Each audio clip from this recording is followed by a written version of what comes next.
Live.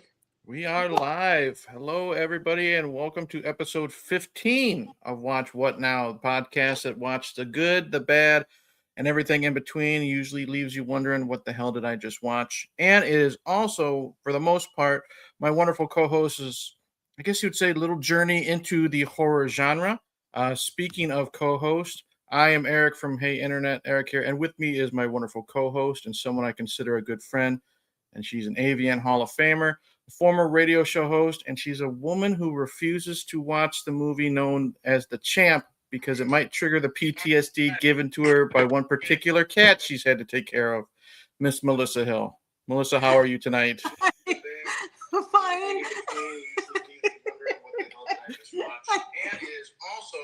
Do I hear it? Do you? Got it. There we go. Hey, everybody, you know what? You're getting free entertainment. You get what you pay for here on Watch What Now. It's a good thing we didn't go live when we had the ring light problem. Right. Yeah. So, well, speaking of the ring light, those of you who were tuned in to episode 14 might remember somewhere in the midst of the broadcast, it went dark. So turns out ring lights do burn out. Yeah. Never knew that. So, but I had a little tiny ring light. Now, my replacement ring light is this really big ring light. It's pretty freaking huge. And so I use my phone for the broadcast until I finish unpacking, and if I find some free table space, I can set up a computer. Anyway, so my phone is on the other side of the ring light, and I have the ring light balanced between two stacks of books, hoping that it doesn't roll away because I don't have a tripod for it. So that's why you can see more of me, which, going by the picture I see on the YouTube, I'm not really happy about, but okay. You're fine. You're fine. Stop it. Typical woman. Well, before we get into, I'm going to pull this up. Before we get into our, I guess you'd say the meat and potatoes, our main event, you found out something that was interesting watching our Leprechaun video, and you found out that AI can actually summarize our content. And Yeah. how did you do that? Was it just messing around? You hit the wrong button and up popped a really hilarious description of the video, or? Well, it was after, I guess it was, so I went to the YouTube channel so that I could get the link or to share it on Facebook. And I was using my tablet, which, shows you more of the screen that you see on YouTube on using your phone. Anyway, so there's this little section in the corner that said ask, and it had a star next to it. So I was like, ask what? So I tapped the button and it said, ask AI any questions you have about the broadcast or something like that. And so I tapped, AI summary, give me a summary, and it summarized the entire episode of our exchange, and I just thought it was so funny. So yeah, so that, I guess, is now created or has been the inspiration for our new segment called AI Says What? Yeah. I'm not gonna lie. I thought it was one of the most hilarious things I've read concerning us because of how it kind of just nitpicked little things. And we thought it would be fun if maybe every episode we do here, we go back starting from the beginning and read what AI claims we talked about in the episodes. Now, I know some of them probably won't be as funny as Leprechaun or maybe The Room, or I'm not gonna lie, I saw what it said on Troll 2 because I did copy and paste. That one's a trip. But I thought it would be kind of fun just to, like, we have some people in the chat right now that I have not seen in our chat before. Catherine, for the love of horror, welcome. Pap is here, and John. And I thought it would be kind of fun just to give them a taste, bitter or sweet, what AI thinks of our show. And we'll get to some fun stuff, but I figured, because Melissa, I think I told you not to read any of it, so it could be Right. fresh for you. So I just figured we'll start at the beginning, and I'm just going to read one episode per live stream. Yeah, one episode per episode. Trust, I swear, I with my teeth getting pulled, I have not had a drink. I am not tipsy, and I am not on any medication. I just can't speak for some reason. You know, I'm finally getting my jaw to work, so I'm not used to it. Oh yeah, that's right. You're missing some wisdom teeth. Yeah, I had a broken tooth, and it was weird. 6 minutes of oral surgery and $700. Good Lord! It But only 6 minutes. I was in the chair for like maybe 10 minutes, where they have that little Q-tip thing where they put in that you hold in your mouth to numb you a little bit. Then he came in, hit me with on the side and in the roof of my mouth with the actual Novocaine. Came back 5 minutes later. 6 minutes later, both teeth are out, and okay, you can leave now. Wow, I've had teeth pulled, and I don't remember it being that quick. Yeah, I was lucky, not in that much pain. I've got good medicine, which I haven't really been needing to take. So fingers are crossed that it stays that way. So episode 1, way back when, I think it was back in June or July, we're almost at our 1 year when we started this, we did The Substance, and this is what AI claims we discussed. All right, for The Substance, this video serves as the debut episode of the podcast Watch What Now, hosted by Eric and Melissa Hill. So that makes it sound like we are married, even though we do act like an old married couple sometime. The pair discusses their shared viewing experience of the 2024 body horror film The Substance, starring Demi Moore and Margaret Qualley. Key discussion points. The hosts explore the plot of The Substance, which follows an aging actress who uses a black market drug to create a younger, perfect version of herself named Sue. Body horror and themes. The conversation touches on the film's intense body horror elements, the social commentary regarding aging and Hollywood's beauty standards, the increasingly chaotic and graphic finale. Yeah, no kidding about that. Behind the scenes, Eric and Melissa discussed the director Coralie Farzit, the film's impressive independent budget versus its box office success, and the intentional use of practical effects and disturbing imagery to create a visceral experience. And then the final thing it says is podcast direction. The hosts conclude by discussing their future plans for the show, which will focus on movies, leaving the viewers pondering, what the hell did I just watch, regardless of the genre. So, well, AI knows this pretty well, I guess. Hey, it made us sound really, really impressive. So I was happy with that. Now, let's get to today's subject. Okay. Melissa, this is all you. Why did you pick it? Just in case we have some newbies here. And what is your relationship with tonight's subject, I guess we will say. Okay, so back, I can't think of it. I can't remember. I think it was an interview that I did with you. I'm not sure if we had actually discussed it. Right. It was either the actual interview we did, because that's when we kind of promoted that we were doing our little show. Right. Or it was the very first episode with The Substance, because I know I did ask you a little bit about your history with horror and that. Okay. So. Yeah, I think it was. I'm pretty sure it was an interview that we did. So. Okay. But I could be wrong. Anyway, so we talked about how I really wasn't a horror fan. My recollection I didn't watch a lot of horror films, although I did state that my dad would rent videos from, the video rental store, and would bring home some of these like really cheesy horror films. But I did say that in that conversation, I mentioned that there was one film, or I should say movie or something, that stuck out in particular from when I was a child. And I didn't remember the name of it. It was about the little ball that runs around, the chain falls and it runs around trying to stab Karen. And then everyone jumped in and they're like, oh, that's Trilogy of Terror. And I'm like, yeah, okay. We'll watch any movie, but not that one. Right. And so as our podcast has progressed, we've done 14 previous episodes. So I was like, you know what? I'm seeing the film, some of the, I saw Halloween again. I saw My Bloody Valentine again. And I was like, my recollection of them were completely different. I'm sorry, watching them now is completely my recollection of them. So I thought, well, why not go balls deep, in all the way to deep into the pool, and let's go ahead and watch Trilogy of Terror. So I was expecting that, like, I was like, okay, I'm gonna have to have someone over here to watch the movie with me. Definitely during the day.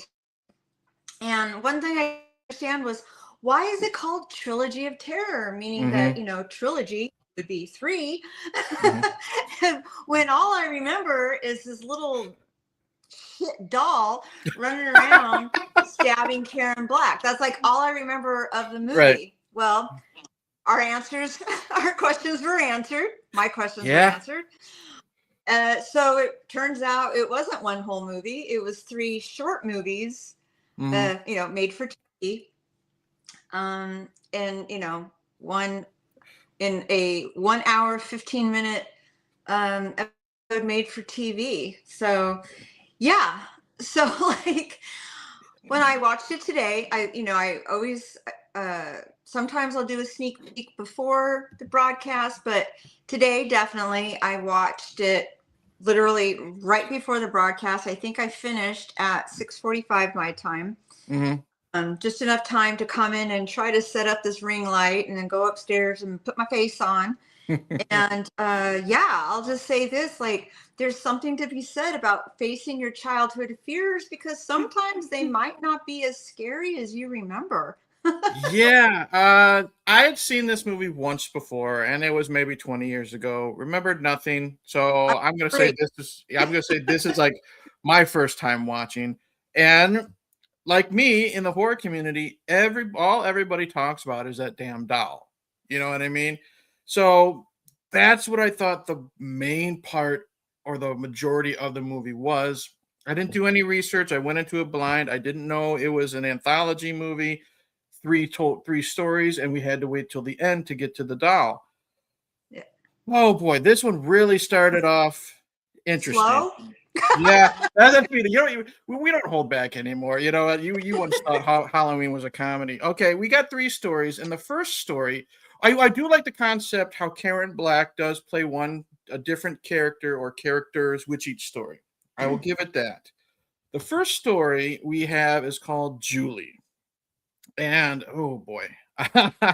So what we have here is this story starts off, and you have Chad and his friend. They're sitting on the back of his car, and they're talking about. Julie's a teacher. Let's just say at a college, because those students look pretty old. Yeah. Definitely not high school. So yeah. So well, we talked about in My Bloody Valentine. Those kids looked like they were 45. So. Right. Yeah. So Julie's a teacher at a college. It seems like literature teacher, and the film opens up with, or I'm sorry, the segment or whatever you call it, the vignette. The vignette opens up with Chad, douchebag Chad, a douchebag name to go along with a douchebag character. Let me just say, anyway, douchebag Chad sitting with his friend, and Julie, played by Karen Black, walks by. She's their professor carrying a stack of books, and first thing he says is, I'd like to see how she looks underneath all those clothes. And right there, I was just like, I hate this. I hate this movie. I'm turning it off right now. that was what it was. It was because they're sitting on the back of their car, and right before Karen Black walks by as Professor Julie, he's talking about, man, all these women look like dogs here. You know what I mean? So he's already saying everybody's ugly. And then she walks past, and stereotypical 70s professor, as you can see. She's got the business suit, the bun, the glasses, the air quotes unattractive nerd look. You know what I mean? Whatever. And right as she walks past, like you said, he's like, I would love to see what she looks like under her clothes. And he's staring at her creepily in class. He's staring at her leg, sticking out of her dress. He's just watching her. And it's just, he imagines what she looks like in bed. Like, he's having daydreams of her, like passed out in bed. He's going to kiss her and stuff like that. I'm like, wow. So at least I know he's a piece of shit. Right. Yeah, there's no wasted time there. So yeah, I have him listed as creepy male student. And then, but what I did find interesting, again, before realizing how it ends, how that vignette ends, she sits at the desk, Julie, the teacher, she sits teacher's desk right on the corner, and her skirt opens up almost all the way up to where it looks like she could be wearing a garter belt or not. Right. I don't know, maybe they were just regular pantyhose, not too sure, but it left a little bit, just a little to the imagination. And I was like, okay, this is weird. That's all I could, like, the whole thing was just weird. Like, and I'm like, I don't even know how to take notes to this. Really? Okay.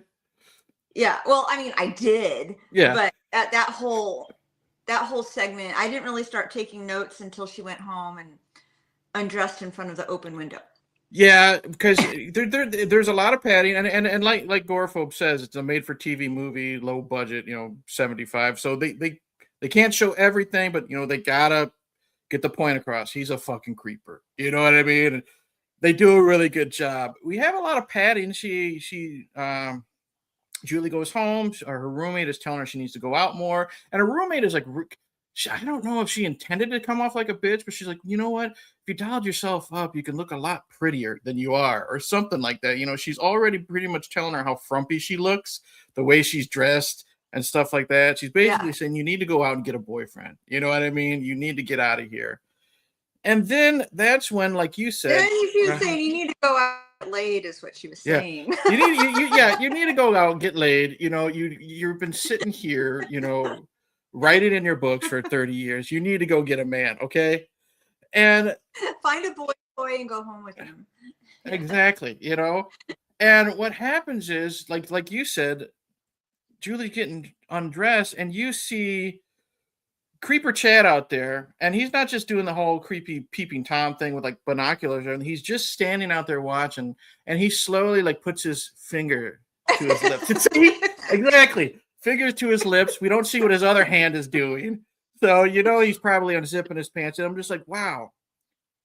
They at least nail it. You know what I mean? No pun intended. They nail how creepy he comes off. And he's trying to, because he asked her out earlier, like he's trying to find her interest. And she's just like, no, don't want to do it. Not interested. I'm a teacher. You're a student. It's against policy. I'll get fired. Blah, blah, yeah. Blah. Right. Yeah, but then he's trying to like, oh, it's a vampire movie. It's French. We'll go to the drive-in. Shh, nobody has to know. Right. So that's the second time he does the creepy finger thing. Yeah. and what he does is to get her to say yes, basically. I think she just said yes, so he'll just leave her alone.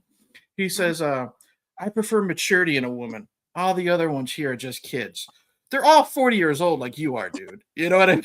She kind of looked a little younger than they did. Yeah, she did. So they're at the drive-in, and she like, you want some more popcorn? No, I'm fine. You want some snacks? No, I'm fine. I could use a drink. So he goes out there, and 2 large drinks for only $1. I'm like, man, I wish it was 1975 again. Right. And then we have this scene where he has to go down the alley or whatever, and he's got to roofie her drink. Yeah, that was weird. I was like, they did that back then? Because it was 1973, right? Because I know I remember where I was when I watched it. So I was definitely below under 5. Yeah. So yeah, it's giving my age away. So Google said this was 75, so give or take, but still. Oh. Yeah.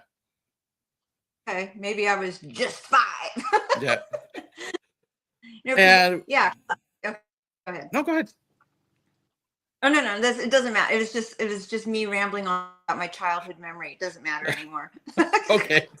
So we have the whole thing, and I'm going against AI. Going, no, it couldn't be 75 because I remember exactly where I was sitting I remember the couch that I had. I remember the shag rug that was on in front of me, and I remember the TV sitting on a rolling stand, like right there. Mm-hmm. And I was in the kitchen. We had lived in this apartment. It had like this really kitchen. So I guess what it was is that instead of having a dining room, a dining area, we had a couch there or something. You know, my mom was single at the time, so it was a single mom and her roommate. So anyway, it's interesting seeing how the two roommates interacted, because I think back to my mom and her roommate whom I lived with, and I was like, I don't remember them that to each other. But you know, they were also, you know, I had a young mom and they used to go out together all the time, leave me home with you know, my babysitter. So yeah. very typical of what you see in these movies that we're reviewing. Actually. It was a different time, man. People just didn't give a shit. So I got Julie passes out, and this is where Chad gets himself a motel room with the creepy looking guy who'd rather read a book. And right. We have the run, Julie, run, Julie, run, get out of the car. Yeah, and it's too late, like, and we get the whole, he's taking pictures of her passed out on the bed, and then he's considering that's going to be it. But then, of course, he's getting ready to walk away, and then, of course, we have the close-up of him unbuttoning his shirt, and we know what he's doing. And for 1975, they got the point across. I'm like, if I didn't hate this fucker already with like his little finger to the lip, you know, like fucking Dr. Evil out of Austin Powers, I'm just like, wow, they really, really want us to hate this guy. And I'm struggling with this story. Like I'm trying to stay interested, but like I hate this guy so much I don't care. You know what I mean? I like don't want to even look at him because he's just such an awful person. But right. I could tell like this is going to be like a morality tale. He's going to get his comeuppance type of thing. But I'm still struggling. Like, oh, I hate this guy so much because he just had to go that extra step. You know what I mean? Yeah. While she was passed out. Right. So here are my notes for that section. So he takes her to a cheap motel. Was it a $15 deposit? Yeah. Jeez. The cash deposit, and gets her into the room, or you know, we see her laying on the bed, and she's wearing that same skirt that with the slit up the side, but her hair is out and it's spread out on the pillows, and then then the rest commences. Yeah. So we cut to after him unbuttoning a shirt. We jump cut to the next scene, which was probably where a commercial was, right? when it originally aired. They're in the car. He's driving her home, and her hair is all put back up. Yeah. And so I put a note, and I said he puts her hair back up after molesting her, and then I'm like, doesn't she notice? And then I thought, well, maybe he didn't really. I mean, molesting is not necessarily rape, because molesting would be putting your hands on someone. Yeah, we really don't know how far he went, but there was definitely some inappropriate touching. Yeah, bare minimum. Yeah. Right. And then, and I was like, she doesn't notice that her hair was put up by him. Like, I mean, and then all that other stuff. And then my next note was, I can't take notes because I hate this so much. Right there. Can't take notes because I hate this. So he takes her home, and she says, no more dates. And then Chad literally says, well, we'll see. So I'm like, Jesus Christ. And then we cut to him developing the pictures, and he calls her on the phone. Yeah, because everyone has a dark room in their apartment. Yeah, sure. Because he must have had a dark room in his apartment, because I wouldn't want to take the chance of doing that in the college. You know what I mean? Developing, molestation or worse pictures at the college. So he calls her up, and he says they're taking a trip, whether she likes it or not. Right. And then right. So they're taking a drive. They're going to take a drive. He's on his way to pick her up. Get ready to take a drive. Wait a second. Oh yeah. Okay. Yeah. Yeah. I forgot. I didn't take notes on this part because I hated it so much. Yeah. So that was our text, because you didn't text me too much. I texted you saying like this starts out different than I expected, because I was expecting the killer doll. And basically, your only text to me, other than your final thoughts when this was over, was I don't know what you said. You said, I hate Chad so much, or Chad's ultimate douchebag. And that's the only thing you said. So I knew this movie started off bad for you. So they're taking a trip, and he shows her the pictures, and he's basically going to blackmail her. And I'm reading the chat here. Yeah. There also seems to be someone else who was also confused if it was 70. They thought it was 1973. All right. Yeah. See. All right. See, that's okay. Like I said, I didn't know. I just went to Google, and that's what I'm saying. I'm saying it's 75. So she finally decides to call him up, and she says, "Come to my apartment. I've got some friends." So she's like, "Okay, let's." Like, she's convincing him because she's already being blackmailed. Wait a second. What? No. Yeah. Or did I get that the other way around? He gives her a note in class. He puts it in a book, and he gives her a note, and she reads it in the middle of the class, and the note says, "Come to my apartment. Okay. I have friends I want you to meet." And I was thinking, well, how is she going to know where his apartment is? You know, again, a timeline, suspend your disbelief, because I'm like, didn't this just happen? How is she supposed to know where his apartment is what I'm thinking. And then she dismisses the class, and she looks very disturbed. That's it. Okay. See, this is why I have you around. You know, you are making sure. Yeah. Well, you know what? She could have just gotten his address from, the directory at the college. Something simple like that. That's true. And then the next cut is again, they probably was a commercial. Mm-hmm. She comes home. It's late at night. Her Cindy, what do you call her? Her Shirley to her Laverne. the Shirley to her Laverne was waiting for her. Like, where the hell have you been? Do you know what hour it is? And and she's like, and all we know is like, well, what happened to, was it a gangbang? Like, mm-hmm. What happened? Mm-hmm. Like, did she have to serve them tea and crumpets? Like, what happened with all of these friends? Did she sit around and they all took pictures of her? That's where my mind is going, and none of those questions were answered. Anyway, and then the next thing we see, which was weird, so she goes to bed, and then the next scene is she's sitting in the dude's apartment wearing a bathrobe, and I was like, hair down and everything. I was like, wait a second, is this a role-playing thing? Like, I started thinking maybe they were a couple this whole time, and they were just role-playing with each other, make believe we don't already know each other type thing. Mm-hmm. So that's where my mind went. But no, because she offers Chad a drink, and you can tell she's bored.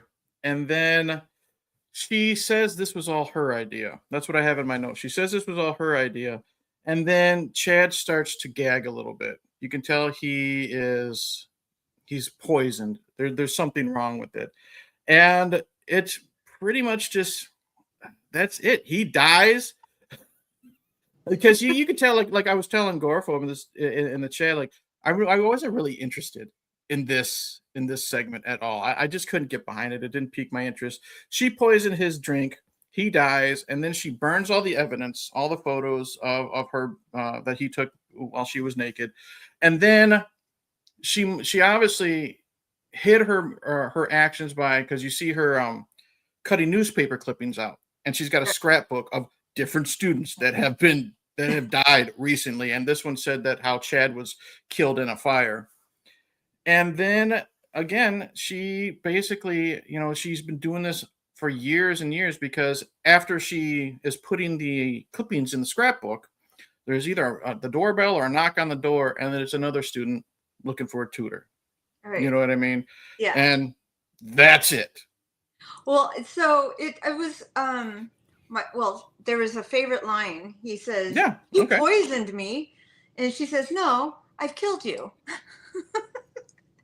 Potato. Yeah. He's like, "You poisoned me." No, I killed you. Yeah. And yeah, so then she puts him in the photo development in the dark room. Yeah, the dark room. Sorry, the photo development room. She puts him in the dark room, lights everything on fire, and I'm thinking, wait a second, aren't they going to find her fingerprints on everything? And then just now I remembered, oh wait, it's 1973. They don't have DNA, all that other stuff yet.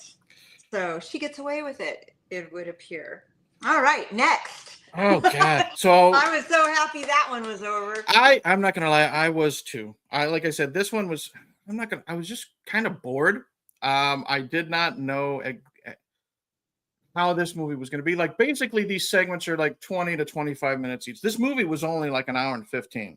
I think that's what Tubi had it as, and only an hour and 15 minutes long, probably 2 hours with the commercials and 75. So we go to the next story, which is called Millicent and what was her name?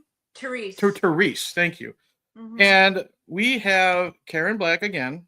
We start out with Karen Black as Millicent. And she's watching home movies of her father. We found out her father had recently passed away. So she's reminiscing with home movies. And she's writing in her journal, I guess you would say, how evil and manipulative her sister Therese is and always was. Now, I'm sorry, just watching this, I'm like, Millicent's the one that's dressed in antique clothes, surrounded by antique stuff. Some of it was pretty cool, but I mean, she was like fully living the antique stuff, and she was came across as a Bible thumper, like an angry. Yes, I was thinking like, a Little House on the Prairie spinster woman type of thing. You know what I mean? Like, she's always going to be by herself. If this was nowadays, she'd be the crazy cat lady. You know what I mean? Lack of a better term. Right. And I was quite impressed with their house too. Like you could you could tell that these segments were filmed in Beverly Hills when they show the exteriors of the houses. I mean, they're real, and murals inside. So I'm like, what'd her dad do for a living? But I don't know. Back then in 1973, living in Beverly Hills was more affordable. Yeah, no kidding. That's why it was. So kidding. We have so Millicent's Teresa's boyfriend shows up, and Millicent is telling Teresa's boyfriend that when she was when Therese was 16, she seduced their father and poisoned their mother. So she is setting up this whole, basically, I was thinking it was funny how you mentioned how whatever happened to Baby Jane was the next thing promoted on Tubi after this. This is the first thing I was jumping to. A sister being caught, trapped in the house by another crazy sister type of thing, especially since the other sister is blonde. So that's the first thing I was going for, was whatever happened to Baby Jane. Okay. Well, so I gotta say though, knowing what we know now about the end, I find it odd that Teresa's boyfriend didn't know. Well, here's the thing, because we're going to talk spoilers when we. Oh God, yeah, because we'll get to it in a second. Melissa says Teresa's soul is damned, like she's writing in her note or in her journal. She says that after the boyfriend left, she was attacked by Therese. And her father's death released demons that were building up inside her. So Melissa's doctor arrives, and Therese enters. And if you couldn't figure out the ending right now.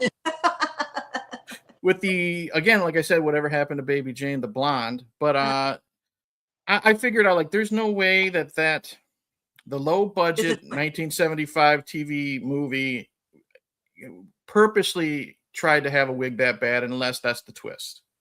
Right. Oh well, yeah. Right then and there, I was like, okay, multiple personalities. That was That's what I wrote. That was the second thing I wrote was, I'm thinking Millicent and Therese are multiple personalities. Yep. Monty, the horror miser, Monty G, he said it right away. He enjoyed this one because he guessed the twist right away. Yeah. And it enticed me. It kind of brought me into the story. I'm trying to see where this goes because, like we said, Millicent is this old timey spinster woman, and Therese just doesn't care. She's the opposite of Julie. You know, she knows she needs to get banged and everything like that, and she doesn't care because she even tries to seduce Millicent's doctor, who Gorofo mentioned was George Gaines from Punky Brewster and Police Academy. Like that guy was born old. You know what I mean? But That's what I thought. I thought he looked really familiar. Yeah. Okay. So he arrives. Therese tries to seduce him, fails miserably, and she trash talks him, talking about, well, are you a virgin? You know, do you even like women type of things? And he just leaves. And that's when we get another journal entry where Millicent she plans on killing her sister. And again, I want to say, though, I really love the still shot that you got. Yeah, I was looking. There's quite a bit of her in her blonde wig, but it's just her kind of sitting on the couch. I'm like, I gotta get a still of her being as lame as possible, trying to be sexy and seductive with that awful blonde wig. Yeah, it's so good. Okay, all right. So yeah, so the psychiatrist arrives to speak to. Oh wait, okay, we already did that part. We got Oh yeah, the doctor leaves. This is where Millicent sees the young girl in pigtails crying. Right, that's right. Yeah, the next thing is a little girl named Tracy is crying because of a doll that was broken by Therese. Okay. Yeah. Therese broke her doll because Tracy was being too loud. That's it. They gotta add part of the story because of commercials. You know what I mean? Because it's literally a 30-second clip that goes nowhere. Nothing ever happens to Tracy, the girl later on. Millicent doesn't have, like, you don't see any gears turning, like Millicent feeling guilty, realizing she did it. Nothing. It's just a scene to show that I guess Therese is bad if you haven't figured it out yet with the bad wig. And that she leaves the house. Yes. That was the other thing. It shows that they actually leave the house on occasion. Yeah, speaking of, you said like it's an hour and 15 minutes. It was like a 2-hour time slot on the TV. That was 45 minutes of commercials. I know. And again, people, you like what you like. If you love this movie, that's great. God bless you. This movie, if I was watching that, I told you in our text, I wouldn't have probably made it to this one as how many commercial breaks as there was in the first one, which it's like when you're reading a book or you're just starting a TV show, you got to get hooked really, really early, or else you're like with Stephen King, if he doesn't hook me soon, why the fuck am I going to read 500 pages? You know what I mean? Right. Yeah. I probably would have turned this movie off. This one's a little bit better because I know the twist, but I want to see how it's going to be taken care of. Well, back in 1973, we only had 3 networks, so that's true. So you can turn the channel, but you might not find anything else. Right. I guess we're stuck with Trilogy of Terror right now. So again, this is where I'm starting to get interesting. It's starting to get interesting because now Millicent is going to Therese's books, and she literally picks the most generic title of the world, Voodoo Rites and Rituals. So, and we have this sequence where she's digging fingernails out, like Theresa's fingernails out of an ashtray. She is pulling hair out of her hairbrush, and she's cutting the buttons off of like her most sultry dress. She says, like, there's a line like her most sultry red dress or something like that. And that's when we have the voodoo doll. That looks nothing like Therese. That's voodoo. That's like the voodoo doll of Mr. Clean. You know what I mean? That is a bald man, a bald white man. There's no blonde wig, there's no blonde hair, there's nothing.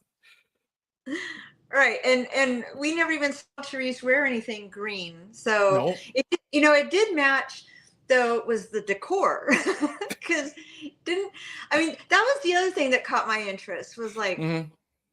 I am so glad that we have different carpets these days. Like even in, I think it was in Millicent's room, when Millicent goes into her room and she's sitting in a chair and you can see her beige carpet. Like, I could smell that. Mm-hmm.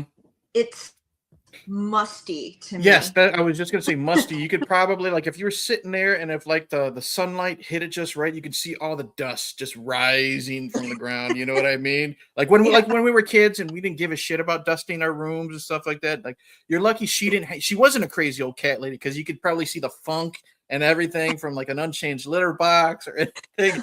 If it was summertime, good lord. Yeah. Yeah. Ugh. Yeah, I agree. It was like, it's still, the smell of that carpet that I saw is still stuck in my nose. Yeah. Oh, and Okay. then Gorphobe puts Mr. Clean, and then John's here. He says he looks like the old man from Wallace and Gromit. You know, that old claymation. Does not look like Karen Black in the least. Or I was gonna, Patrick Stewart. It looks more like Patrick Stewart than Karen Black, of anybody. But again, That doesn't even, yeah, like you said, the hair doesn't even look like it came from that wig. I know it's Like, that was like dog hair from like 2 dogs ago. it's the dog hair. You know, it's the dog hair that was probably in her room. You know, from all the must and everything. Yeah. So I did like the eyes though. The eyes were good. Yeah, let's see here. Yeah, okay. From her sultry dress, you know. Yeah, it's just whatever. It is what it is. We see you know, the doctor, you know, comes in, sees the punctured doll, and he calls and says cause of death unknown. Well, wait a second. Millicent calls the doctor and says, I've figured out a way to get rid of Therese. We don't need you anymore. And he's like, no, don't do anything until I come and see you. And you know, because, well, who knows what he's thinking. And I'm like, don't worry, it's just voodoo, nothing's gonna happen. Jeez. It's not like she's gonna shoot herself or anything, right? You know, and the doll is a Mr. Clean doll. You know, and no one in that household is going to be, you know, killed by that thing. It looks like Mikey likes it. Yeah. Yeah. Hey, Mikey. So here's where the doctor from Punky Brewster shows up, and we have the twist that we figured out 20 minutes ago, Melissa, that Therese is actually Therese Millicent Lamore, the worst case of dual personality I've ever seen. Sure. And then that's it. That's it. That's it. And I'm just wondering, I'm thinking to myself, okay, Melissa said she was scared of this movie. Granted, it was the doll, and she was around 5 years old, something like that. 3. I was 3. Okay. All right. Internet 3? says I was 3. Okay. You were 3 years old, scared of the doll. I'm waiting to myself. I'm like, maybe you were playing with your Barbies for like the first 40 minutes of this movie. Okay. But now, I guess you know, maybe my mom was cooking dinner, or yeah, back then everything gave me a headache. Oh, that's right, we did have a table in the kitchen. So yeah, I remember we had a little little kitchen table in the kitchen, and I was the type of kid, I don't like this because it makes my stomach hurt, or I don't like this because it gives me a headache. Yeah, so that could have been happening. I probably ended up the macaroni and cheese with some Vienna sausages. That was my favorite meal back then. I loved the little Vienna sausages because they were baby sized, just like me, and I could take them apart. and that's why you're addicted to mac and cheese now, because if anyone remembers our interview and I asked you what your last meal on earth would be, you said it would be Kraft mac and cheese and strawberry ice cream. So now we know why. It was because you were avoiding Trilogy of Terror and just busy eating mac and cheese before getting the crap scared out of you for as Monty's ready. Now we get to the Zuni doll and chapter 3. What is it? Chapter 3, we have Amelia. Right. And okay, finally we get some action, in my opinion. This is why we're here. We got 22 minutes. I'm like, all right, let's get going. So we have Karen Black. She's back again. And she's in her apartment complex, and she's bringing in this big box, and inside that box is a doll, a little Zuni Fetish doll, right there. And with that doll, there is a scroll that calls him "He Who Kills." Now, And go ahead. good. All right. So my recollection from Yes, like a please. 3-year-old at this point, for whatever reason, I thought she was a flight attendant. I thought she was a flight attendant. It must have been her outfit, because I used to fly. Back then you could fly. Well, I guess you could now. Kids could fly on their own. They'd pin a note on you, and they'd sit you right. They'd sit you right in front next to the flight attendants, and they take you into the cockpit to meet the captain and give you the wings. Anyway, so she must have at some point. I don't know why I thought she was a flight attendant, but clearly she is not a flight attendant.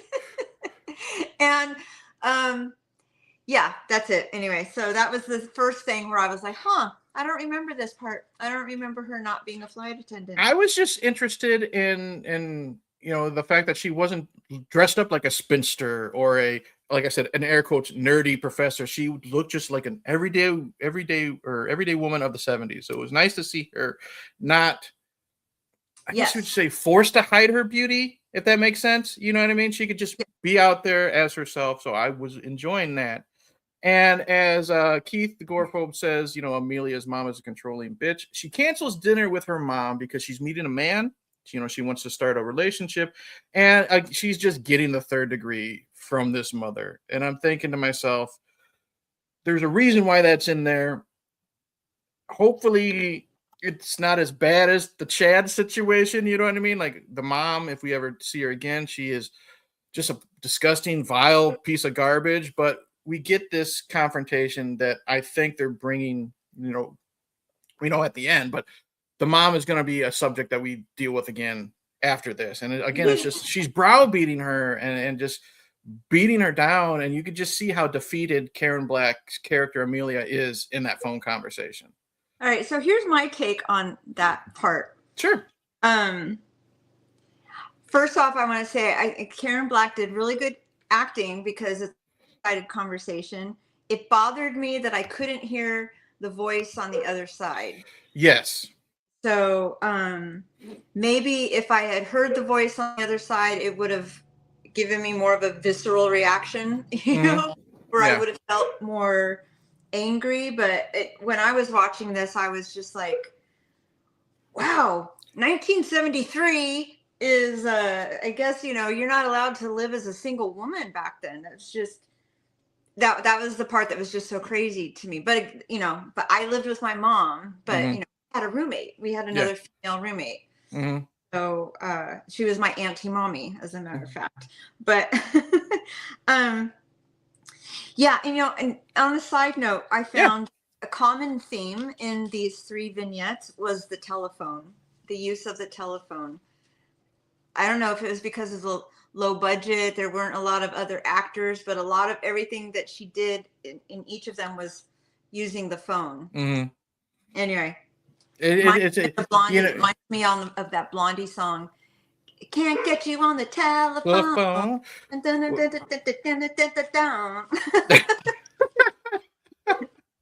Well, you know what? Would it be in 19? Would it be in? Telephone. I can't remember. It made me think. You know what? Kids these days, they don't understand the struggle. No, I was telling my daughter she's going to be 14 this month. Cell phones and the internet, right at your beck and call. I said, God, I grew up with rotary phones and stuff like that. Imagine just trying to make a call and you get like to the 5th number and you mess up, you hit it, and so you got to hang up, start all over button again. Yeah. Or like one of my nephews, he was at his grandma's and he didn't know how to use her landline because the phone had a cord in it. You know what I mean? So it's just interesting just how things have changed from when you and I grew up and the people in the chat to kids nowadays. I mean, they have no idea how different it is, but it is kind of funny seeing him. Like I once took my daughter to an old museum and they saw one of those phone boards, when you pull a wire out and you stick it in another hole, for and party lines and stuff like that. I'm just like, yeah, it's interesting. My daughter, she was getting into Superman. She didn't know what the hell a fucking phone booth was. When he goes in there to change his outfit and stuff like that. Oh my god. Excuse me. Wow. She didn't know what a booth was. Wow. Yeah. Okay. So all right, let's get on with the vignette then. That's how kids are nowadays. So she's reading. Right. Now is Amelia, she reads this, I believe, on the scroll, and should the chain be removed, the doll will become one of the living. So after she's done getting browbeat by her mom, she's talking about how she's going to get a headache. She walks away, and dun dun dun, the chain that is wrapped around, that is wrapped around the Zuni doll's stomach, falls onto the table. She's going to go take a bath, and then this is where the stuff that scared Melissa happens. Finally, we get some action in this movie. She's out of the bath. She looks around. The doll is not where she remembers sitting it, and you hear in the background, you hear a little pitter patter of feet. I started laughing because it's going. It's like, did you think it was like one of your dogs or something, or it was part of the movie? Because it literally made me think of like, when a dog's paws like hit the wooden floor, their claws and stuff like that.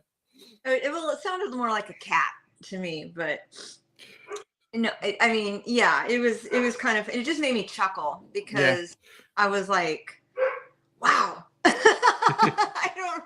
I mean, there's a lot of things that happened in this that brought back memories, like when she's sticking her hand under the couch. That's always, that for like ever has been a thing. Like, I not stick my hand under a couch if I can't see what I'm reaching for. Right. And then what was the other thing? The other thing too was because after she got off the phone with her mom, she's like, now I got a headache, I gotta go take a bath. Mm-hmm. I thought all women take baths when they have headaches. and I remember thinking, I can't wait to grow up so I can go take a bath. Because remember I said I had probably just finished complaining about something to my mom because it was giving me a headache. Yeah. and that's what, that's, I'm sure you took an extra long bath, 2 weeks ago when we had that headache of a Leprechaun movie. Yeah. Think of that now. I don't like baths now. I used to love them as a kid. They take forever. But I can't even get out of the tub. My knees and shoulders are so bad. If I'm down in the tub, I'm stuck there. So it hurts my back. This is not relaxing.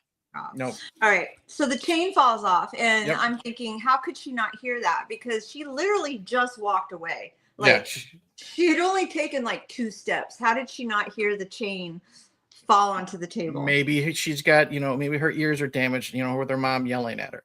I mean, for all we know. Okay.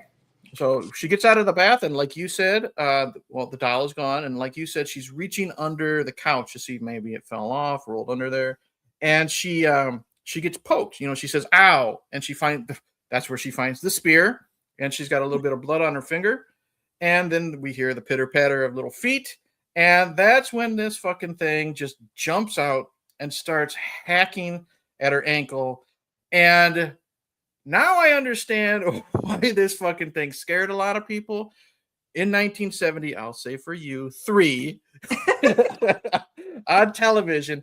And I was going back and forth. Like, you can tell, again, you got to go with the budget. I understand that basically someone was holding the doll by the leg and just kind of shaking it. You know what I mean? But when you add that, and again, it's half scary, half making me think of the Looney Tunes Tasmanian Devil noise. You know what I mean? Yeah. Stabbing her plus the music, it worked. So I can see why this thing terrified so many people. As simple as it is, terrified her. So it's attacking the hell out of her. And what do I have next? She runs into the bathroom. She locks the door. And then you suddenly... No, she goes into the bedroom first. Oh, is that what it is? Okay. Yeah, she goes into the bedroom because that's where doesn't she call? She calls the operator because they don't have 911 back then. That's right. Yep. She calls the operator to send the police over. She's like, just send the police. God damn it. Something. I would have said there's something with razor blades is attacking me or something. I can't see what it is. Just get them here. Yeah. And then she turns and I remember this part too very clearly when I was. Yes, you told me that. You told me this in the text. Yep. Go ahead. Looks at the door and suddenly here's his little head and the doorknob's turning and you see his face and I remember again as a kid because I had dolls. I was a child. Like the thought of any of my dolls coming alive and attacking me was, horrific. And plus back then I think we had weird little art pieces around the house from traveling or souvenirs or something like that. So to think that the 70s and my grandmother used to collect porcelain dolls, which are just creepy as hell. I remember being babysat. I don't know if they're 70s or 80s, but those creepy little Monchichi monkey dolls. You know what I mean? You know exactly what I'm talking about. Those scared the shit out of me. Monchichi, somehow so soft and cuddly. Those things scared the shit out of me. And I was thinking. I wrote this. Is what I wrote. I go. He chases her around the house, stabs her legs. She calls the police. Then the little fucker somehow opens the bedroom door. Yes, this is where I was thinking to myself.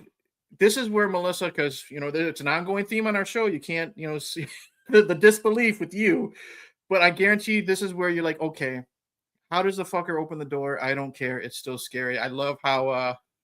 Keith, I'm glad you showed up, Keith. He's talking about how the Zuni doll is totally methed out with the way he looks, agoraphobe.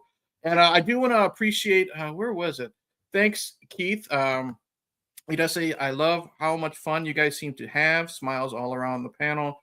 We do appreciate the positive feedback on that, Keith. That's what we do here. We just want to have fun, just no matter what we discuss. And then we're glad that you guys in the chat are having fun as well. So thank you for that feedback, my friend. Yes. So this is where so she gets out of the bedroom. So now she goes into her ensuite because she's a single lady living in a 1-bedroom apartment. Her bathroom is inside her bedroom. I'm wondering, I'm not gonna lie, I'm wondering how much that cost back in 1973. when giant sodas were $1 at the drive-in, that still had to have been super expensive by herself. The apartment that my mom and my auntie mommy had that we lived in when I saw this at the age of 3, it was a 2-bedroom apartment. My mom and I had the primary bedroom because it had a bathroom attached, and the roommate, she had the second bathroom and her bedroom, second bedroom, and her bathroom was in the hallway. So, and like I said, I remember that kitchen just being gigantic, and of course. But remember, they were young single women. They used to throw parties too. I remember a lot of people fitting into that apartment. And I remember like my bed. So my mom and I think we had 2 twin beds. Maybe she had a full bed and I had a twin bed. But my bed faced the entrance into our ensuite bathroom. And the closet was right there. So my mom slept closer to the bedroom door. I slept more inside the bedroom, but facing the bathroom, which when I'd go to bed at night, and she had a little night light that looked like a little lamp, and it would turn and the colors would change, and that would what put me to sleep. But I would lay there and I would stare at the entrance to the bathroom because it was just one big dark entryway because it was just one big shadow. And I would go, 1, 2, 3, Dracula, come. 1, 2, 3, Dracula, come. And I think this was also probably the first time I heard of Bloody Mary.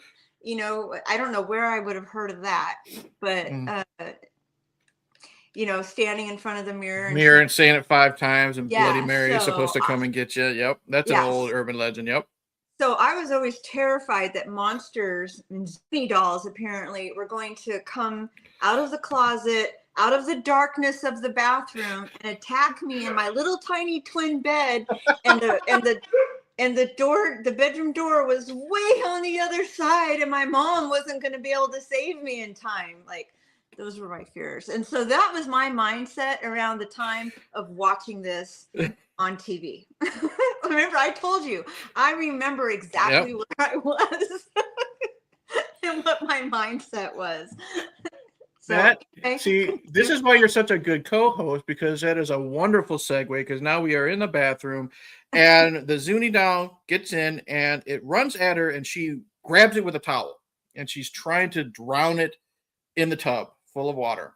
Yes. And she is unsuccessful, because what happens is we see the Zuni doll coming out like he's getting ready to hunt a shark, all wet, literally with the knife in his mouth. And I was like, how to get out of the bathtub? It was pretty slippery. Magic, I guess. We're not looking for realism right now. So but I'm not gonna lie, I laughed because it was hilarious. But again, this thing is still looking creepy and scary with the barracuda mouth. And this is where she hides in the closet, right? And I'm thinking, oh great, if Michael Myers, can't rip off a fucking closet door, at Halloween, shout out to that episode. What's gonna happen with this fetish doll? And I liked it. She was smart. The door opened and she trapped it inside the suitcase. Yes. She put it in the middle of the room. And again, poor Amelia, she just can't catch a fucking break. We have that, and it's a callback to earlier when, it had its little knife going under the door. We see the knife go through the suitcase and it's just slowly sawing its way out. Like it's literally like Bugs Bunny, you know what I mean? Type of thing. And when, really quick, when the knife was doing this underneath the door, I mean, of course, it reminded me of a cat. Yeah. Every time I see a cat still, I always flash back to this movie, when cats stick their arm underneath the door and they do that. Yeah. But I was also thinking, why didn't she just step on the knife?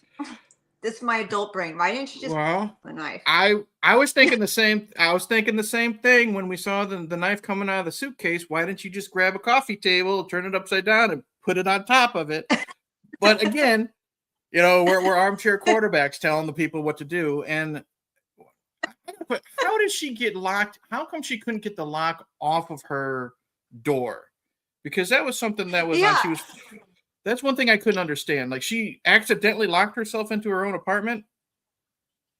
Yeah, same thing. I was like, what door is that? Does that go someplace else that I haven't seen yet? Like, I mean, because that was like a padlock type of lock.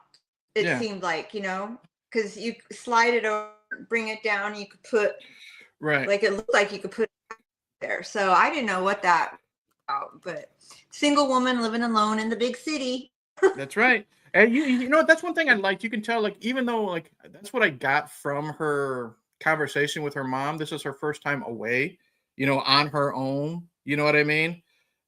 She's trying to find the man. She's trying to, because she bought this doll for him because he was into I'm not even going to try to pronounce. He was anthropology. There you go. Archaeology.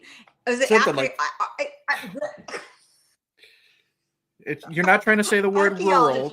There you go. Okay.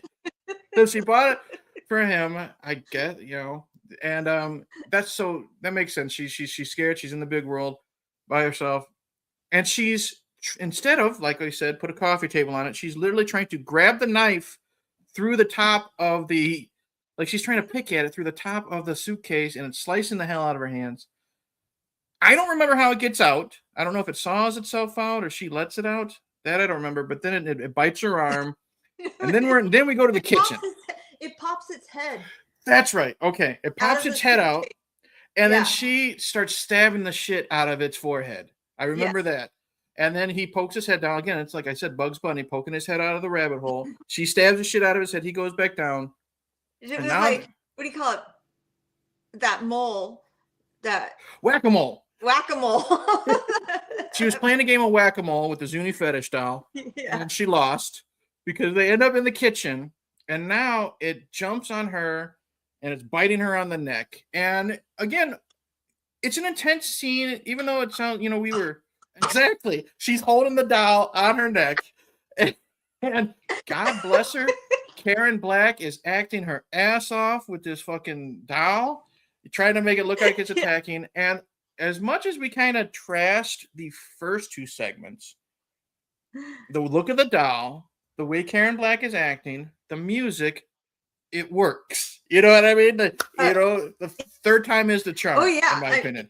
It was really, to me. Well, again, because I lived with a single mom. Yeah.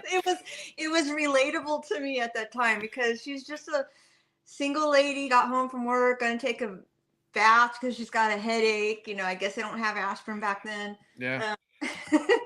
And making dinner on her own. Oh, that was the thing we forgot to mention. She goes back into the kitchen and discovers that the knife is gone that she had used to cut up her steak. Okay. Anyway, yeah, well, whatever. Anyway, yeah. So the oven, that whole type of oven, because we had the same type, and I just remember thinking, like, she's having a really bad day. she's in her bath, her in her bathrobe still, like, I wasn't sure if she already took the bath or she was headed to take the bath, because it takes a while to fill up the bathtub with water. But, now her bathrobe is all bloody. She's got cuts all over her. That's your number one concern, is the ruined bathrobe of all things. And then the way she traps it in the oven. I forget, how did she get it? I don't know. I think she's fighting it, and so I think it's just a little. She opens up its mouth or something, and she just literally tosses it in and shuts the door, and uses all of her body weight. Yeah, keep the door shut. Fucker must be. I'm not saying Karen Black's a big woman, but that fucker must be strong if she's struggling to hold that oven door shut with that doll inside. You know what I mean? Yeah. Well, it was a tough spirit. Hey, now you're suspending disbelief. 15 episodes. The spirit of the doll was strong. Bravo. The spirit of the doll was strong. I guess. God damn. Yeah, but the way she had her foot braced up against the breakfast bar, I was like, whoa, she's going to sleep good tonight. Oh, shit. And I'm still expecting, and again, in my mind, what I remember, so as we approach to the final ending of the vignette, so suddenly, so she opens up the door, the oven door, all the smoke comes out, and I get, engulfs her. Yeah. Next thing you know, she walks to her phone, very calm, and she calls her mom, and she's like, yeah, I just had a bad day. I'm sorry, Mom. Let's go out for brunch or something like that. Right. She said. Yeah. But like, I thought it was like, I know it's kind of late, but why don't you come over? And I'm thinking, who wants their mom to come over? Like, I mean, are you that close? But, she has, her makeup is smeared and all that other stuff. And this is where, like, this again, I remember, like, I don't remember that whole phone call about her calling her mom, but I do remember the ending pose with her and the knife and, and those teeth. Yeah, right there. Yeah, like that stuck with me forever. But for whatever reason, as a child, I thought it was her boyfriend that was going to come over and she was going to kill him. So yeah, well, again, and it's kind of a bookend with the whole Chad situation. In the first vignette, the woman gets the revenge on Chad. She gets, I guess, revenge on Mom. I mean, we don't really know how bad Mom was, you know what I mean? But still, it was a kind of a fun callback. And then she crouches down in the doorway, waits for Mom to show up for brunch or whatever, and she just takes the knife and she starts pounding it in the ground. She makes that smile. We see that the Zuni Fetish Doll has now possessed her, and that's it. It just ends, And again, it's 1973, regardless of what Google says. It just ends and we hit the credits. And Melissa, was it as scary as you remember? No. There we go. No. But I mean, of course, I mean, you know, effects are different, budget is different. The decor is different. Yeah. Phones are different. You know, what I really want to know what I took away from this. Please. I need to get a black phone. I want a black phone because, you know, I live out here in the middle of nowhere and disasters happen, and I'm always worried about, you know, we only have cell phones or, you know, mobiles. We only have mobile phones nowadays. I used to always want to get a red phone, but now after this, I want to get a black phone. There's something about the sound of the phone hanging up and the weight of it, you know, when you pick it up and, you know, and you can hold it like this in your shoulder and talk. I want to go back to that. That's kind of how I am. You know what I mean? When it comes, you know, a lot of people like to stream. I like to have the movie. A lot of people have their Nooks or whatever they're fucking called. I'd rather have, you know, a physical book myself. So I get that. And, you know, Monty says, you know, that last chapter, at least, it was an effective horror film that came out on TV. Yes, so, it was very much so. Yeah. I will give it that. So, as you know, we end this, we always give a score. Well, before we get that, is there anything else before the score and the favorite scene of yours you want to discuss? Trilogy of Terror. Since 1973, Melissa, this has haunted you. Is there anything else? You know, was it, you know, you obviously said it wasn't as scary. Ripping the Band-Aid wasn't as bad as you were predicting. I feel good. I feel good about watching this. Like, I part of me, I debated a bit of like, should I just left it alone and let that fear of that I remember as a kid, as a 3-year-old watching it, live on forever, because that was a great legacy, that vignette, because everybody remembers it. You know, no one ever said that was the funniest fucking thing I've ever seen in my life. You know, but like anyone who mentions it talks about how scary that doll is and how memorable that doll is. So, I'm glad I waited another 50 years to watch. It's hard to believe it's like a 50-year-old TV movie, but yeah, I you know, I don't know. Yeah, I feel really good. I'm glad I watched it. I think it's something that I could cross off my list, and now I can actually face some other fears or other traumas that I had in my life, and not, you know, and see things differently. That's it. The perspective. Yeah. Okay. So I'm glad I've watched it. The original legacy of it will still live on, as being like one of the scariest things I ever saw as a kid. And my whole fascination with daring the vampire to come out of the bathroom. Yeah, to come out of the, like, I swear to God, like, because there was like, so here's my bed, straight ahead was the entrance to the area, and then the closet area was right here. So I always imagined like Dracula emerging in the dark of the closet with cape and his collar and turning toward me. And then flying away like a so, Monty says something interesting. I didn't know this. I guess there's actually a sequel, Trilogy of Terror 2. News to me. I don't know when it came out. I will do some research.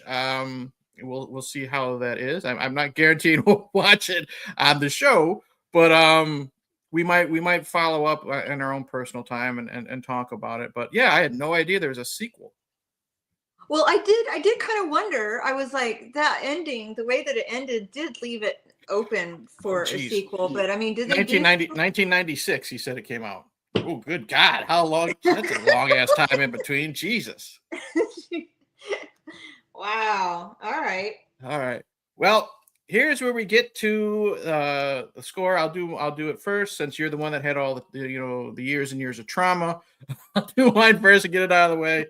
My favorite scene. I mean, it's hard to not pick the entire sequence of her just fighting the doll. At the end. That's I'm sure exactly. She's dealing with the Tasmanian devil with a toothpick. No. I love that they, back then they didn't have small cameras, so to film it from the ground like that, like I got to give it credit. Like I said, that's I'm not trying to pick on the rest of the movie, but that final sequence once it's out, and even though we're kind of picking on it, being the Tasmanian devil with a toothpick, that's just me. It was effective. Monty said the Zuni doll is back in the sequel, so now I am interested. That was my favorite scene. Now I'm gonna be completely honest.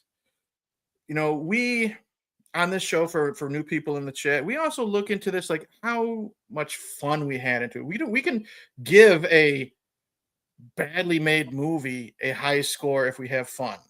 Perfect example, you really enjoyed Troll 2, and that movie was made, for 50 cents. But you had fun with it.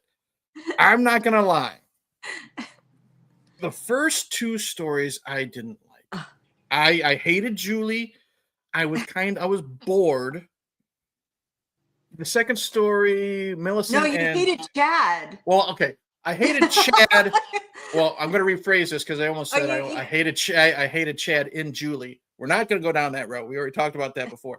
I hated Chad in the story, Julie. Oh, okay. You hated Julie, the title. Yeah, I did not like that story. It was just kind of boring. And again, if I was just watching this on TV and the fact that I wasn't doing this for our show, I would have turned it off. Now, the second... Again, good luck trying to find something else to tune into back then when we only had 3 networks. But go ahead. Okay. The second story, you fucking snorted. I love it. The second story, Millicent and Therese brought me in a little bit more, but I'm still like, it's just, it's there. However, I really enjoyed Amelia, the Zuni Fetish Doll. To be fair, I'm only giving it a 2, but I'm giving it 2 extra crispy Zuni Fetish Dolls out of 5. As much as I liked the final story, I can't get past that very sluggish first 2. So, well, I actually was going to give it 3. Wow. Yeah. So, because I felt like definitely the last vignette, helped redeem the trilogy as a whole. Mm-hmm. What thing am I going to blah, blah, blah, blah, blah. We know it's nothing with Chad, unless you pick the scene where he gets poisoned. Oh, well, that was my favorite scene in the whole, all 3 was, is it? You poisoned me. And she's like, no, I killed you. I was like, right on, sister. You go, girl. I'm going to give it 3. Now, this is based on the trilogy of the whole, but remember, it was the Zuni monster doll that brought it to this. But I'm going to use a prop from vignette number 2. Okay. I'm going to give it 3 crystal cigarette lighters. Okay. All right. I love her fancy little cigarette lighter. Yep. Quick question. Monty, I'll let you answer this. This is Monty's first time in the chat. Does Melissa love horror films? She's asking. Basically, Melissa is a newbie to the horror genre, but I'll let you answer Monty's question of does Melissa love horror films? And after 15 episodes, a couple filler episodes in there, what are you thinking of the horror genre and your journey so far, Melissa? Well, it's growing on me. Okay. It's growing on me. I can see why now some men like, or, some people like to take their partners to see horror films because the other person gets all scared and they're going to jump into the other person's lap. Yeah, I think it's growing on me. I still have my limits though. Absolutely. Yep. Yeah, there's some films now that that I see advertised and I'm like, nope. Nope, even though I feel like I've gotten some practice in watching these horror films, but my limit will still be like anything supernatural, kids, walking upside down in the crab position. No. So I think the low budget horror films will be where I stay. You Yeah. prefer? Okay. So Yeah. we've Although already decided there will be no the original Exorcist for you. We already decided that because that's the whole crab walk situation. We've decided that unless you like 20, less maybe 20 episodes down the road from now, we'll see. Yeah. You'll be the one Again, making. this is a 1970s film. The effects are a little different. I might be able to watch it now. That will be a decision you yourself make. We'll say that. Right. The one reason, another reason that, again, when I lived in that same apartment that I just described multiple times during this broadcast, when I lived in that same apartment, The Exorcist came out also. Yep. And I think that was 75. Yeah. Okay. And if you say so. Well, I'm not checking Google because I don't want to start a fucking fight. So. Okay. So maybe anyway. So because I know I wasn't in kindergarten. I was in preschool. So, but anyway, when that movie came out, my mom's friends, I remember her telling this story, said, whatever you do not go see that movie. The little girl looks just like me. Oh no. So even though Linda Blair was like 12 in that movie and I was 5, there were definitely, I remember finally going to see the movie, there were definitely some similarities, and I thought Linda Blair looked like my mom. Yeah. Well, there you go. Monty to the Rescue came out in 73. The Exorcist. Good Lord, what is it about that year and you, Melissa? Told ya. All right. This has been a fun little travel down the horror genre. Before we get into our next episode, next week we're going to promote it one more time. Next week you will be in Chicago. If I can pull up the image, because I'm learning how to do these image things. You will be in Chicago for Exotica, and here I am in the top corner, for right here, top left, Melissa Hill. Doing her first convention in 30 years. You want to give a quick spiel on what's happening, what's going on, who you'll be with? So I will be as the flyer states right there. I'll be at the Jizz Talking. I like to say it really fast. So. We're not monetized. It's fine. Say what you want. Yeah. No, because it sounds like I'm just talking instead of Such a dork. Jizz Talking. So so I'll be talking table booth. It's booth number 913. I will be sitting next to Miss Diana Loren, my co-star from Bad Wives, and I guess we did a Stardust episode. Because Stardust was a series that Vivid did for Jen Hill. So I guess we we did a couple of Stardust together, and another one. I can't remember. Diana is the one that actually told me, and I was like, oh, I forgot about that. I forget the name of the movie. It doesn't matter now. But so I'll be selling puzzles. I'll be selling. Oh wait, I think I actually. No, come on. Oh, the light just finally went out. It looks like hey, you did better than last time. You lasted an hour and 23. You did better than last time with Leprechaun. What the hell? I swear to God, this is a brand new light. What did I do? Did you just knock it down or unplug it, or? I might have. What the heck? You're kidding me. Oh, I have no idea what just happened. I seriously have no idea what just happened. Okay, anyway, I have I will be selling stuff like this. I don't know if you can see it. Here, let me move that. Yeah, there's our buddy James. He's in the chat. Can't wait to see you at Exotica. Oh, Yeah, I can see your shadows now. Yeah, I love that body paint. You said that took you like what, 6 hours, right? Yes. It was me. Yeah, that picture. That was actually from 2016. It was for a convention in Pasadena for makeup artists. So I was just a model.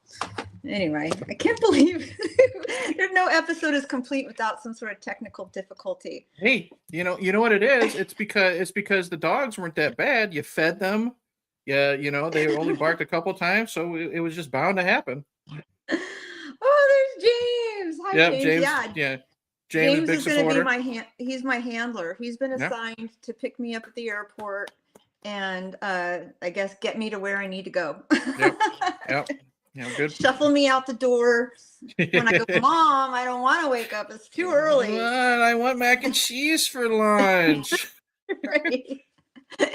Anyway, so as you said, it's been like 30 years since I've done anything like this, before or since but it's going to be a lot of fun. I'm looking forward to it. Of course, I'm looking, I've been in Vermont for 6 years now. I don't really travel that much. I'm just out in the country. So it's going to be I'm anxious. I'm nervous. I'm excited. There's going to be so many people.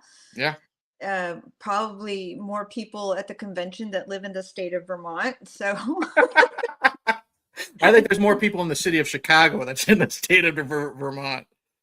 Right. Yeah. So for some reason, I thought it was going to be downtown Chicago. And then, so like, my whole concept of everything that was happening, I was kind of like, oh, I just want to take a train so I could just walk there. But it was pointed out to me yesterday that no, it is not in downtown. It is near the airport. That's why James is there, just to make sure you get there. That's why James is there. I would have been standing at the train tracks waiting forever because they were like, well, if you take a train, you're going to have to pay for a taxi to get to the hotel. And I was like, or I could walk, but then, so my friend Neil, who actually took that picture of me body painted, he's like, oh no, because he helped me get my stuff together. So we shipped some stuff out ahead of time, and he said, no, you're near the airport, and I'm like, well, then it makes a lot more sense now that I'm flying. Good Lord. Yeah. Godspeed, James. Good luck, my friend. Okay. So next weekend, Friday, Saturday, and Sunday, Melissa will be in Chicago for the Exotica appearance. And then the following Sunday, God willing, I asked you, if you wanted to make the choice, and you said, nope, it's your turn. Go ahead. I gave you, what do you want to do? Do you want to keep it horror? Do you want to be, cheesy and bad? Do you want vampires? What do you want?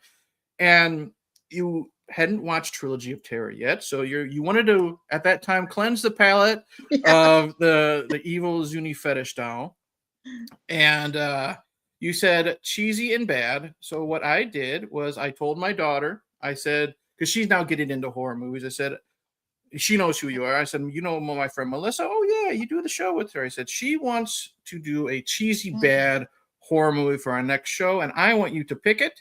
So I gave her 3 choices. I explained to her what I guess you would say the plot summary is. And she said, this one sounds the weirdest and worst of all 3. So thanks to my daughter, so you can tell her she's grounded if you want to afterwards. We're going back to Stephen King territory. We are watching Maximum Overdrive. No, we're watching Maximum Overdrive with Emilio Estevez, of all people. Okay. Is that the one with the trucks? This is the one where the comet causes all trucks, cars, battery-operated turkey slicers, whatever the fuck you can think of, to come to life, and it's up to Emilio Estevez and a bunch of other people stuck at a diner to stop them. Okay. All right. Uh, That's good. as Monty says, oh no. So we'll put it this way. It is one of those so bad it's good. It is the only movie that Stephen King directed himself. And he was so drunk and coked out of his mind, he does not remember making it. So take that how you want, Melissa. Oh, James says it's the best bad movies ever. It has a great soundtrack. It's nothing but AC/DC. So there is that. So that's it. In 2 weeks, we will be, God willing, Stephen King's Maximum Overdrive. It's usually on, in the horror community, it's usually on everybody's so bad it's good lists. Okay. So I don't think you'll get a headache like Leprechaun, but I'm not making any promises. Okay. Okay. All right. I'm actually kind of looking forward to it. Yeah. So that'll be fun. That's it. I got nothing else to say. I'm glad we get together every 2 weeks. If you're in the Chicago area, go say hello to Melissa, buy some artwork, get some 8x10s, or just tell her I sent you. You know, bring her and Diana some chocolate cookies. If you know, you know. So Friday night is the first night of the expo. Mm-hmm. And it's ladies' night, which I believe means ladies get in for free. So, you know, if you're, well, it doesn't matter. Ladies get in free. You can work out the math however you want to work that out. And Monty, I don't know how much the entry fee is. I really don't. There's a Facebook page. You can Google it. Patrick is doing his due diligence, getting the word out everywhere. So there is no way to not be able to know how much it costs to get in. And one last thing, I do want to thank everybody in the chat. We had up to 9 people today. This was our biggest turnout. So thank you to the regulars. Thank you to like Pap. Thank you to people that have, at least we know, have participated, like Monty and Agoraphobe, James.